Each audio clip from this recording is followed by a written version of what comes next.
Hey guys, it's your girl sister Auntie. Be on 25 Days to Christ with LucidXO.com. Cop your Presence of God bracelet, your promise bracelet from LucidXO.com. I'm not going to be on here long, y'all. So I'm going to make this really quick.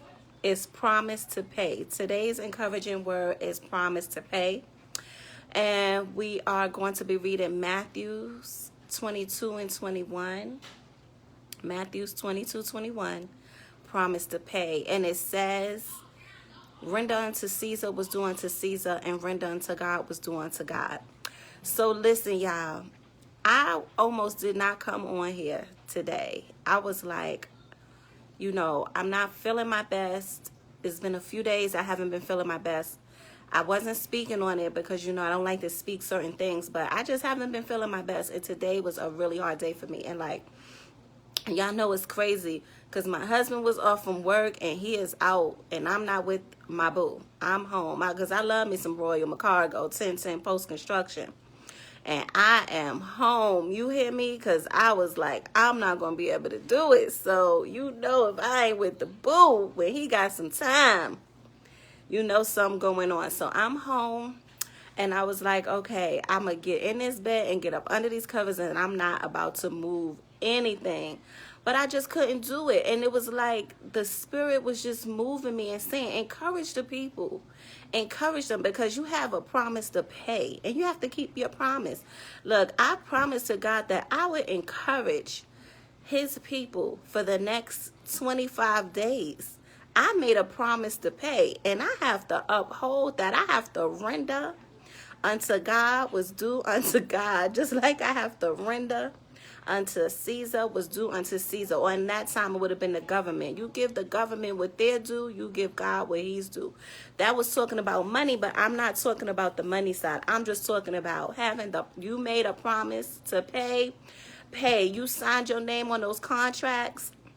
You signed your name on those marriage certificates. You signed your name on those car contracts and those mortgage loans. You signed your name. You made a promise to pay. You signed your name on those credit card bills. You made a promise to pay. So pay up. Render unto who is you are to render unto. Do what you say you're going to do. So I am on here today to encourage you. Just to encourage you, to tell you that in your promise to see God gave, okay, I'm skipping around, but God has made promises to us, right? And now we also have promises to God. We have promises to him.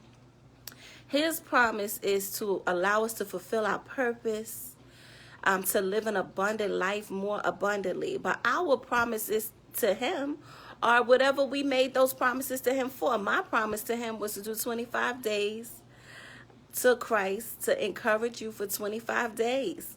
And so I have to keep my promise. Even the word of God asks, what shall we render unto God for all his benefits towards us? He's done so much for me. How could I not get on here and keep my promise to pay? It is a PTP, and I had signed my name with God, and I was not retracting it.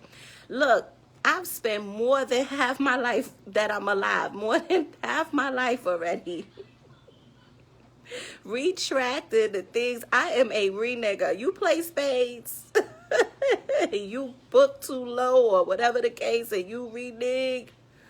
That is me to God, and that's what I did for 3/4 of my living life so far. And I was like, I'm not doing it. I was like, oh no, I'm going to get on here, so I'm not going to be on here long. I just want to encourage you to keep your promise to pay. Like you signed your name on it through pain. You've signed your name on it through fear. You've signed up for this promise to pay through doubts. You signed up for this promise to pay through financial woes, through unexpected deaths. You signed your name through disappointments. You signed your name. You have a promise to pay. And you have to keep your end of the deal.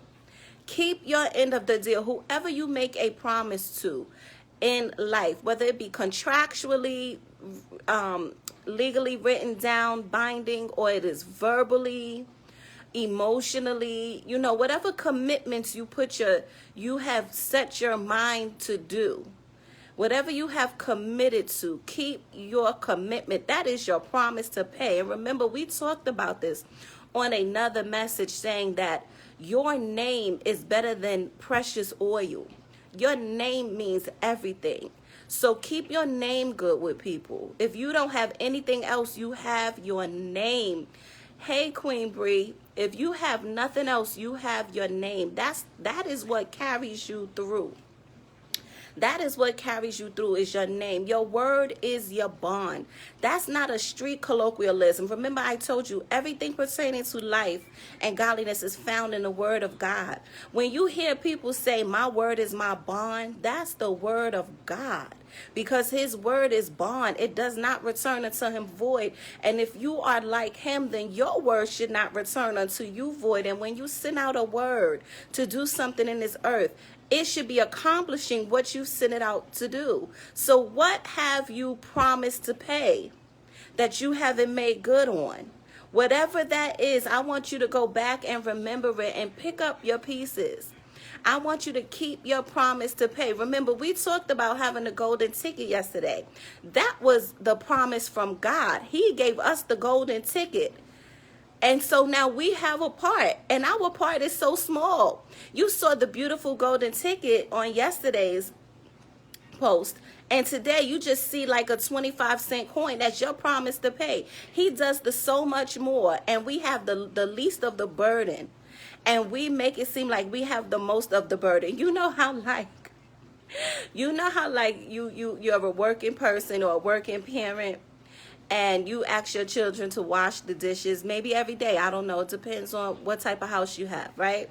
Hey, Sharon. So you ask your children to wash the dishes, and they are straight up acting crazy over washing the dishes. Like, they may not be disrespectful, I'm not saying that, but you could see like their body language change. They kind of like got a little toot about washing the dishes, right? They got the little 25-cent coin you see today on today's post. And you would be like, God who has the golden ticket, right? You have all the onus on you. They have this little portion and they struggling to do that. Right? And you like, wait a minute, I gotta come in, pay all the bills, cook all the meals, make sure you good, get you to the doctor, get you to the dentist, make sure you're doing good in school, make sure you're emotionally and mentally, stable. I'm talking as the parent. I'm making sure all of these things that I'm doing in the house. And you just have to wash the dishes and you falling apart. No. Hold on a minute. Hold on. Because you have a contract here. And the contract is you have a promise to pay, child. Your promise to pay is that you're going to help do chores around the house. I didn't make you sign a contract, and I'm not giving you an allowance. If I choose to, that's a blessing, but I don't have to. Because this is a small thing in the grand scheme. I'm the golden ticket. God gave us the golden ticket.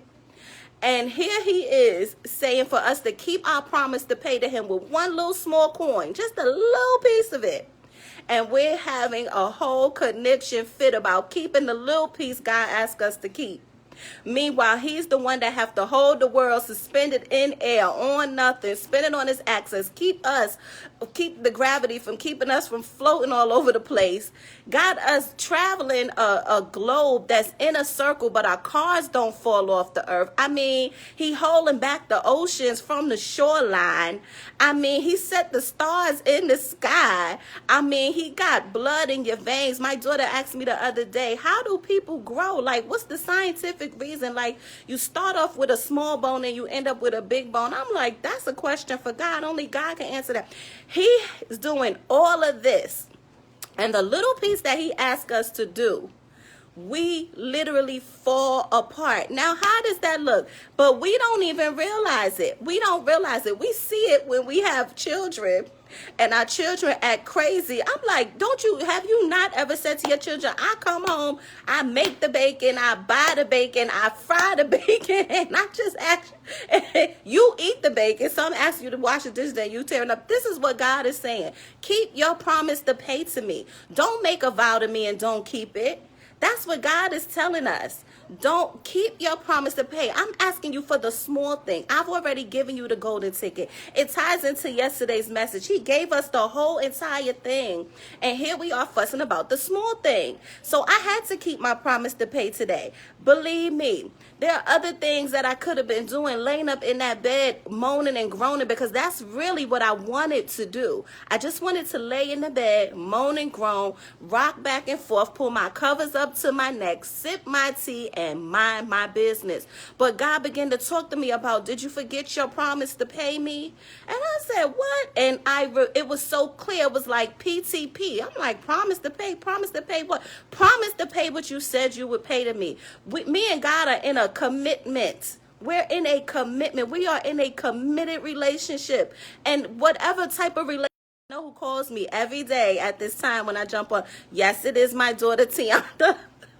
I said this on, what is this? We on like post number 20 of the 25 days, and the child, or 21, she's called me what, 20 of the times?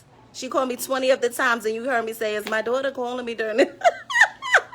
Tired of her. But it's the promise to pay. You got to keep your promise to pay to God. You render unto Caesar was doing to Caesar, and you render unto God was doing to God. And he is asking you for something. He's asking you for your time and your commitment to him. We're not going to just be doing God any kind of way that we choose to do him. We act like he is not real. We forget who he is, that he is the Alpha and he is the Omega. We just do God like, we treat him like a pimp, like he a mark type, not even a pimp, because a pimp, women have more respect for a pimp. They make sure they get that pimp's money in on time. They daddying him and zaddying him and all this other stuff they doing to them pimps. They respect the pimp. They don't play with a pimp. We don't even treat God like a pimp. God, no, we don't. We treat God like a mark, like he's a buster. We don't even treat him like a sugar daddy. Because even with a sugar daddy will make you pay up a little bit on that too. You're not just going to not do nothing. Cialis is here for a reason. Viagra was made for a reason. Okay? I know scientifically it was meant for the heart, and when bad, they learned to work for other things. But the bottom line is, you pay everybody else what they are requiring. But when it comes to God, you shuck on him. Don't shuck on God. Do not shuck on the one who gave you the golden ticket, not when he's only asking you for a small pence. A small pence. Look at yesterday's post, the golden ticket that God gave you, and then today's post with the little coin, the promise to pay that we make to God. We just got to keep our promise to God. What shall we render unto God for all his benefits towards us? Isn't it beautiful how he does what he does for us? You don't know if God is real. You haven't seen if he's real. Well, let's think about it. The earth is made of 75% water. Some, it's 2020. They might say 77% water. Why has the water not taken over the entire land? Because God keeps the waters abated. He keeps a separation for us. He keeps a separation of the holy thing from the unholy thing, from the common thing to the uncommon thing. All of this he does for us. This is a small thing for us to give back to him. If he wants you to talk to someone, talk to them. He wants you to encourage them, encourage them. He wants you to move financially for them, because it's a small thing. It's a small thing for him. I was having this conversation with my cousin, and when I tell you that there's only one or two cousins, it's either Quaymar the millionaire or my sister cousin Sharon, which I found out now she's not even my sister cousin.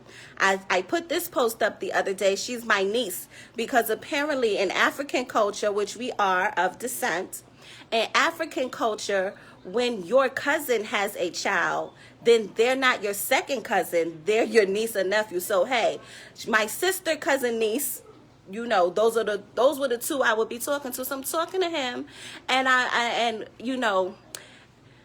he was saying something to me like, he was having something going on that was just magnanimous. It was magnanimous. And I was like, okay, you need to sow a seed, right? So we joking, we talk about him sowing the seed to somebody, right? So he called me the next day. He ended up like losing money. So I said, oh, that ain't nothing but your seed. You want to play? No, you going to pay. You going to make your promise to pay. You want God to make you a millionaire, and you won't do the small thing for him just by reaching out to someone, just by sowing your seed. I don't know if you in church and you're religious, maybe you need to give your 10% tithe. Maybe that's for you, or whatever the case may be. But the bottom line is you got to sow seeds. And this is my seed. And I had to keep my promise to pay, so I'm on here. And I'm encouraging you to remember God and everything that you do. Do not forget him. He is doing things for you that you cannot imagine. They don't always have to be so grand. They don't always have to be, like a type of miracle to where like somebody, hey, Andrew, hey, I don't want to say little man anymore, but little James, I don't know. You don't even want to be called little James anymore, maybe. I just call you James Jr. Is that okay? But, so you don't want to forget God. You don't want to forget him in everything. When you start off, the word of God says to you, having begun in the spirit, are you now perfected by the flesh? You don't want to start off a journey spiritually and end it up doing things without the spirit again. You want to always keep it online, because as long as you keep the spirit of God in it, that is your little pinch, your little piece. That's your promise to pay. You make him proud. You make him proud when you keep your word to him, when you keep your word to other people. So keep your word. Your word is your I Tony Montana. My word is that's all I have is my word and my balls, right? That's what he said. And I'm apologizing if it's vulgar to you, but that's what he said. You know, I told y'all that I had watched that movie over 200 times, so you know what it is, right? That's all he said, and I don't break him for nobody. He don't break his word for nobody. So you don't break your word. You don't break your word to God. You don't break your word to the people. You don't break your word to whoever you've made a contract or commitment with. Pay your bills. You signed for that car. You knew what it was going to cost because you called for the insurance before you drove off the lot. Pay your bills. That is you keeping your promise to pay. Why I'm on that? Because I do more spiritual things, but pay what you said you were going to pay. You married, don't be out here fronting and flossing for some other chick who only knows a part of you, the 20% of you, or even if you are a woman and you think another man is better than the man that you have. Hey, you signed your name on that dotted line. Even if you're not in a committed, a contractual relationship, but you're in a committed relationship, that is a promise to pay. Keep your promise to pay. You do what you're supposed to do, and you allow God to do the rest. And if you with someone who is not, or if it's something not meant for you, you see you don't like that, then you be adult enough to say that. This is not working for me. If you can't make the car note, you call and say, this is not working for me. What can we do to get me out of this? If you're not liking what can you do in the relationship? Because you want to keep your word. And when you fall short, there's always a grace there. They give you a grace on the car note, 5 days, 7 days, depends on who you with. Your bills, they give you a grace period, the same grace that God fills in and give you. You may not be able to make it all the time, but you do your best to do it. You do your best to do it. Remember, I had to take try out of my vocabulary. I was going to say you try it, but trying is nothing but doing. Whether you do it good, great, to the best of what you thought you were going to do, whatever, that's nothing but doing. So you do that. You do that, but you keep your promise to pay. It's a small thing that he is asking you for. You do it through rain, sleet, hail, or snow. I have to big up my pastor. I have to big them up. When I tell you they keep their promise to pay, they have shown me a lot of things. I go to Everlasting Spirit International Ministries. My pastor is Pastor William Derricott, co-pastor Lakeisha Derricott. Let me tell you something about keeping a promise to pay. Them people keep their promise to pay. I go to that church. I love that church. I don't leave because they teach me a lot of principles. I talked to you about process yesterday. They teach me a lot of principles. They are rain, sleet, hail, and snow people. They do it. They do, and it's all for the glory of God. And I respect it, and I watch it, and I'm learning. And since I've been there, I've grown. I've grown so much just gleaning from seeing how they live. It's caused me to make so many adjustments in my life to grow me up to be better and get my palate ready for the more. But the only way I can get the more, the only way you get your golden ticket which I'm not going to go all the way back into from yesterday. You got to watch it. But to get your golden ticket, you have to stay humble and you have to pay attention. Those were some of the things I told you to do to get the prize at the end when I told you I watched Willy Wonka, not Willy Wonka, but Charlie and the Chocolate Factory. So today is your promise to pay. What portion of it is your responsibility? And are you keeping your responsibility? Are you doing it in excellence, or you're just doing anything to get the job done? Look, I was about to come. I'm like, okay, I don't want to slap not my wig on today. You know, I love me a red pop lip. You know, Sister Auntie is all about that. So I put my little thing on my head and I love it. It's cute. And I said, no, I'm going to come on here. I'm going to pop. Because I almost came on here, you know, like, hey, y'all, I don't feel good and I don't want to do this. But I was like, no, this is for my Heavenly Father. I have to do this. This is my promise to pay to him. I kept my promise to him. 25 days to Christ, to encourage you to go, to do it. Go back to the messages. Ready, set, go. Dear future, I made it. What are some of the encouraging things that God have been speaking to you during these 25 days? It have definitely blessed me. There have been some things like you had to draw the line. Remember that message, draw the line? Go back and watch it. Draw the line. Draw the line on who? Draw the line on yourself.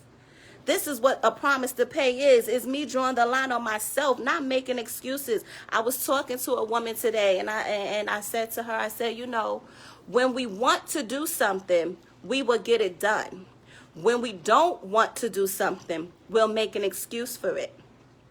Oh, I couldn't do it. I had this time or that time or whatever the case may be. I couldn't. I'm not talking about things that are completely and totally out of your control. I'm talking about the things that you can do. It was like this because we were talking about my book, The Night My Sister Was God, and we were talking about how I had stopped smoking cigarettes. I haven't smoked cigarettes in 20 years or something like that, right? So I was explaining to her, I said, well, a lot of times people think I stopped smoking cigarettes, I stopped drinking alcohol, I stopped smoking weed, you know, I fornicating. No, hold on. It took me a little while to get out of that situation, okay? God said that was good. But look, this Sister Auntie, just keeping it real with you, okay? This was my journey, and you have your journey. So a lot of times when I tell people things like this, it's like, well, it's because you gave your life to Christ. And hold on. First of all, I'm 45. I did this over 20-something years ago. I did it step by step. 1 year I stopped smoking weed. The next year I stopped drinking alcohol. The next year I stopped smoking cigarettes. That's just the way I did it. You can't make excuse. So it was like, well, God help you with that. And God probably did help me with it. But at the time, I didn't know a thing about God. I ain't even gonna lie to you. I used to be asking God to help me do juxes and bank scams. So I don't know who I was. I don't know who I was talking to. When I tell you the truth, I had a check for $20-some thousand, and it was not right. It was not right. It was not a right check. And I took that check to the bank. Y'all better read that book, The Night My Sister Was God. Y'all better go to Amazon.com and cop that book. And I took that check. I had that check in my hand, and it was not right. And I sat there and I prayed and I said, God, can you help me cash this check? Knowing the check was not a real check. God, help me do this scam. I'm not going to go into the whole story of what happened, y'all. But I was like, God, help me do this scam. You hear me? I didn't know nothing about no God when I stopped those things. Because when you want to do something, you would do it. And when you don't want to do it, you would make an excuse. And people was just using me as, oh, you gave your life to Christ. That's why you stopped doing that. Nope. Look, I was getting high one day. Me and my friends used to get high all the time. And I mean, on my 21st birthday, I smoked 22 blunts because one was for good luck. That's the life I'm telling you I was living. The Night My Sister Was God. Y'all better cop the book. So I said, okay. I was like, okay, we all smoking and then we hungry. Let me tell you what we was doing. We would all smoke, get high, be hungry. Then we found ourselves in the grocery store stealing meat to go cook dinner. We spent our money on weed. So one day I just sat up. I was like, something about this seemed crazy. Like, we getting high and then we don't have no money to eat. Do that make sense to you? That doesn't make any sense. So I stopped smoking weed.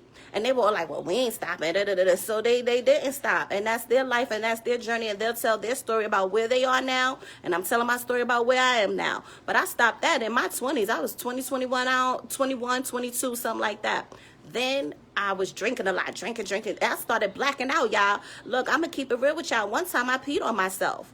I peed on myself, y'all. I woke up with pee. One time I tried to stab somebody. Another time I had like $1,500 in a bag. One day I was just walking with a Bloomingdale's bag with like $1,500 cash in it, right? And like my friend's boyfriend saw me like, yo, I was out of my mind. I didn't even realize how drunk I was. He was like, yo, I'm going to get you home. That's how crazy it was. He was like, I'm going to get you home. I got home with all my money. He didn't take none of my money. He ain't let nobody else take my money. One time my cousin Julius had to catch me. I'm outside, like, me and my ex-husband was together. He ended up gambling. We was in the bar drinking with the boys. If I bet like one of his friends $1 that I could drink with the men. I could drink with the boys and drink just as much. And whoever threw up first got to pay the other one $1. Y'all, that's the way I was living, y'all. This is the way I was living, right? So I'm getting to a point, so just stay with me. I know it might be getting boring, but I'm getting to a point. So it's $1. I bet him $1 that he'll throw up before me, right? And I was drinking before they even got to the bar. But now, you know, I got a pocket full of money. My husband gambling out somewhere. Me and him got separated. I ain't know where I was, what I was doing. But look how God sent my cousin Julius to come and get me. And he was like, yo, first of all, Julius, if you knew my cousin Julius, you don't just be seeing Julius. Like, you got to make a plan to see Julius. Like, Julius, where, what? Look, the angels directed him to me, and he saw me, and I looked at him. I said, look, I got a whole lot of money on me. I was like, I need to get home. Just get me home. He was like, I got you, T. He got me home safely. He got me home safely. And then my husband and his friends came. My ex-husband and his friends came. And guess what? I threw up 1 second before the friend. I had to give him $1. But that's a whole different side of sister auntie. But what I'm saying is that this is the point, is what I'm trying to make. Don't make an excuse. When you want to do something, do it. It didn't even matter if it was God that helped me to stop smoking and drinking and carrying on like that. If it was, then you need to try my God, because it only benefited me. Remember, I showed y'all my skin. I showed y'all my face. I'm 45. I look just as fresh faced as some of these younger women who look hard and embittered and, you know, just like they've been going through some things. So don't make excuses. When it's time for you to pay, when it's time for you to keep your PCP, your promise to pay, then you keep your word. You keep your word and let God keep his word to you. But don't make a promise to God and then don't keep it. Don't make a promise to your children and don't keep it. Don't make a promise to people in your life, commitments and relationships, and then don't keep it. Especially you fathers. And a lot of you fathers are doing better now. I've seen you younger fathers are coming up, and y'all be with y'all children, but don't look, y'all, I got a story with my father. I don't really know the man for real. Like, he was in my life for a time, and then when he decided he was done, he was done. And that's just like that, and there's no bitterness or whatever, because God had to deal with me on forgiveness because of my father. Look, we all have a story, but I knew that I didn't want to walk around being upset with him. So you know what I do, and this might help you. You may have a parent who don't do what they're supposed to do, who don't really keep a relationship with you, who was never financially responsible for you. You love them for who they are. This is what I told my aunt. I invited my father to my new marriage, to my new wedding, and he made up stories about how he didn't get the invitation. He ain't know nothing about it, whatever. It doesn't even matter. I told my aunt, I said, look, it's no hard feelings. I know who my dad is. I know him by the Spirit. He doesn't know me, but I know him by the Spirit. And I love him for who he is. That's who he is. He have things that he have to deal with God. That's his promise to pay that he is not keeping. When he had me, that was a commitment he made. It's a verbal and a nonverbal, right? Because he had to physically do that. And then you as being my father, that's a nonverbal. He didn't keep his promise to pay. But that's not my business. That's between him and his God and his life, his mind, his heart.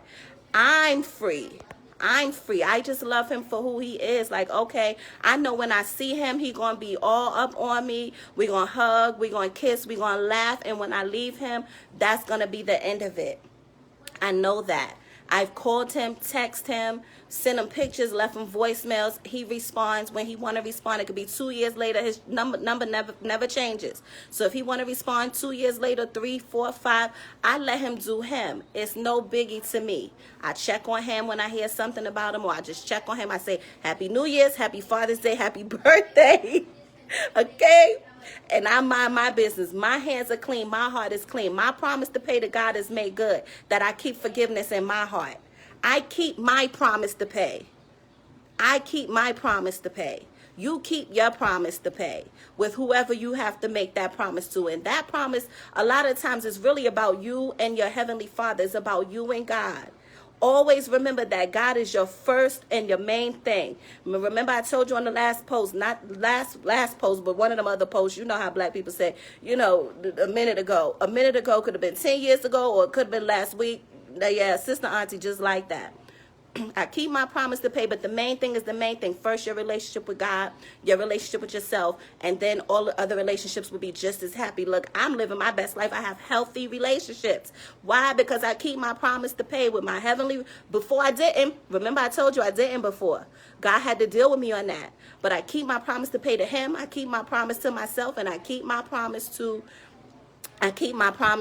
the other relationships and things like that. Hey, Gwen, so I'm off of here. Not here long. Just a little encouragement. Keep your promise to pay. Remember, you go back. I'm reminding you again.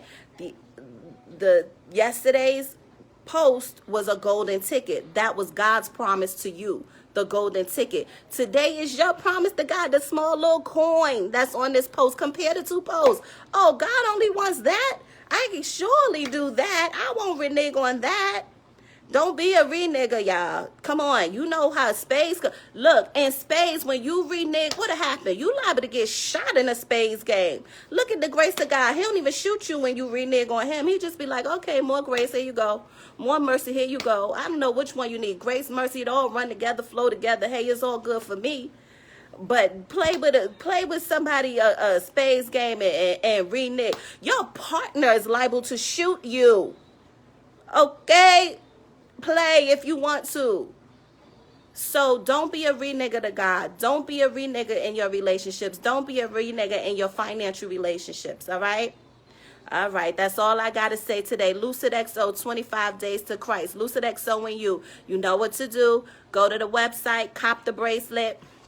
The Promise of God bracelet at lucidxo.com, or cash at me, $T-on-P for Patterson, T-on-P. Lucid XO, 25 Days and You. Also, don't forget to cop the book at Amazon.com. The Night My Sister Was God. You'll hear a couple of stories or whatever about some of the things I've been through in life, but you can do that, or you can go to the website and get the book and the bracelet bundle together from my website, lucidxo.com. I hope this encouraged you. I hope it made you smile or chuckle a little bit. You know, Sister Auntie, your girl loved the joke. Because remember what I told you?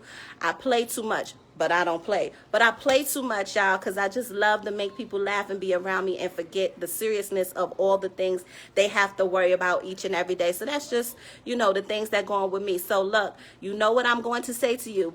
These encouraging words are not to get you to the end of December through Christmas. These encouraging words are not to get you through 2020, to get you to 2021. These encouraging words are to get you to live your life on purpose, your best life on purpose. So you all be blessed. Thank you for taking the time. Thank you for sharing your time with Sister Auntie. It's your girl, always live, 5:30 p.m.